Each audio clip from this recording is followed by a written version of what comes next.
Big boss season 7 weekend എപ്പിസോഡിലേക്ക് സ്വാഗതം. ലാലേട്ടൻ US-ലായതുകൊണ്ട് തന്നെ ആയിരിക്കാം ശനിയും ഞായറും നടക്കുന്ന വീക്കെൻഡ് എപ്പിസോഡായിട്ട് ഇന്ന് വെള്ളിയാഴ്ച കാണിച്ചത്. ലാലേട്ടൻ്റെ ഗൗരവത്തോടു കൂടിയുള്ള ഇരിപ്പിലാണ് എപ്പിസോഡ് തുടങ്ങുന്നത്. അങ്ങനെ അനുവിനോട് ചോദിക്കുന്നു, അനു നിന്റെ പ്രശ്നം എന്താണ് സത്യത്തിലെന്ന്.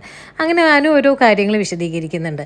സത്യം പറഞ്ഞാൽ അനു നന്നായിട്ട് കളിക്കുന്നുണ്ട്. കാരണം അപ്പാനി, അക്ബർ എന്നീ പറയുന്ന ഗ്രൂപ്പുകൾക്ക് ഇങ്ങനെ ഒരു ഓപ്പോസിറ്റ് ആയിട്ടുള്ള ഒരാൾ ചോദ്യം ചെയ്യാനും തിരിച്ച് പറയാനൊക്കെ ഒരാളുണ്ടാവുന്നത് നല്ലത് തന്നെയാണ്. പക്ഷേ എവിടെയാണ് അനുവിന് പോകുന്നതെന്ന് വെച്ചാൽ ഇതിൻ്റെ ഇടയ്ക്ക് ആ പുള്ളിക്കാരി ആ ഒരു ആക്ടിങ് സംഭവങ്ങൾ എടുത്തിട്ട് ഒരു ഡ്രമാറ്റിക് ആയിട്ട് കൊണ്ടുവരുന്നുണ്ട്.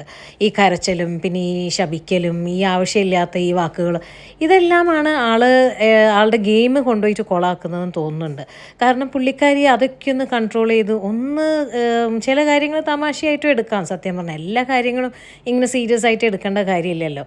അപ്പോൾ അങ്ങനെയൊക്കെ ഒന്ന് നീങ്ങിയിട്ടുണ്ടെങ്കിൽ പുള്ളിക്കാരി നല്ലൊരു ഗെയിമർ തന്നെയാണ്. കാരണം കോണ്ടന്റ് പോകുന്നതും ഇപ്പോൾ അനുവിൻ്റെ പേരിലാണല്ലോ. അനുവിനെ ചുറ്റിപ്പറ്റിയിട്ടും മറ്റുള്ളവരും ഈ പറഞ്ഞ പോലെ അനുവിനെ ചുറ്റിപ്പറ്റിയിട്ടാണ് കോണ്ടന്റ് ഉണ്ടാക്കുന്നത്. പിന്നെ ലാലേട്ടൻ പറയുന്ന ആര്യൻ്റെ ആ ഒരു നെഗറ്റീവ് ആറ്റിറ്റ്യൂഡ്, എന്ത് പറഞ്ഞാലും തിരിച്ച് പറയുക, തട്ടുത്തരം പറയുക, നെഗറ്റീവ് കാര്യങ്ങൾ പറയുക, ഇങ്ങനത്തെ ആ ഒരു സ്വഭാവത്തിനെ കുറിച്ചും ആര്യനോട് ചോദിക്കുന്നുണ്ട്. അതിന് ആര്യൻ പല പല കാരണങ്ങൾ നിരത്തുന്നുണ്ട്. കാരണം ആര്യൻ്റെ ഒരു സ്വഭാവം എന്താണെന്ന് വെച്ചാൽ വാദി പ്രതിയാക്കുന്ന ഏതുതരം സ്വഭാവമാണ്. കാരണം വാദി ഇങ്ങനെ പറഞ്ഞുകൊണ്ടിരിക്കുമ്പോൾ പെട്ടെന്ന് വിചാരിക്കും ഇനി വാദി ഞാനാണോ ഇനി പ്രതി എന്ന് വരെ ചിന്തിപ്പിച്ച് തിരിച്ചു കൊണ്ടുവരുന്നൊരു സ്വഭാവം ആര്യനുണ്ട്. അങ്ങനെ ആര്യന് വേണ്ടുവോളം വയറ് നിറച്ചും കിട്ടുന്നുണ്ട്. പിന്നെ മറ്റൊരു കാര്യം എന്ന് വെച്ചാൽ അനു ഈ ബുള്ളിങ്ങിൻ്റെ കാര്യം പറയുന്നുണ്ട്. പക്ഷെ അനു ഈ ബുള്ളിങ്ങിൻ്റെ കാര്യം പറഞ്ഞപ്പോൾ അനുവിൻ്റെ കൂടെ നടക്കുന്ന ഫ്രണ്ട്സ് എന്ന് പറയുന്നതും പുതിയ ഫ്രണ്ട്സ് എല്ലാം തേച്ചെന്ന് തന്നെ പറയാം. ഒരു മനുഷ്യൻ അവർ 4 പേരും, രേണു, ആദില, നൂറ, ശൈത്യ, ഇവർ 4 പേരും ഒരക്ഷരം പോലും അതിനെക്കുറിച്ച് പറയുന്നില്ല. പക്ഷേ സത്യത്തിൽ അനുവിനെ അവർ നന്നായിട്ട് ബുള്ളി ചെയ്യുന്നുണ്ട്.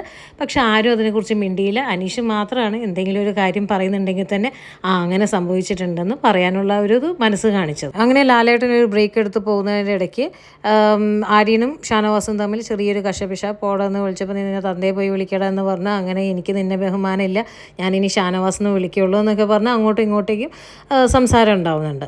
അങ്ങനെ അതിൻ്റെ അവസാന ഭാഗം ലാലേട്ടൻ കേട്ടത് ചോദിക്കുന്നുമുണ്ട്. അങ്ങനെ ജിസേലിനെ പറ്റി സ്റ്റോർ റൂമിൽ നിന്ന് എടുത്ത് അനുവിൻ്റെ അടുത്ത് തന്നെ കൊടുക്കാൻ പറയുന്നു. 2 പേർക്കും പണിഷ്മെൻറ്റ് കിട്ടുന്നുണ്ട്. അതിനുശേഷം പ്രേക്ഷകരോട് വൈൽഡ് കാർഡ്സിനെ കുറിച്ച് പറയുന്നുണ്ട്.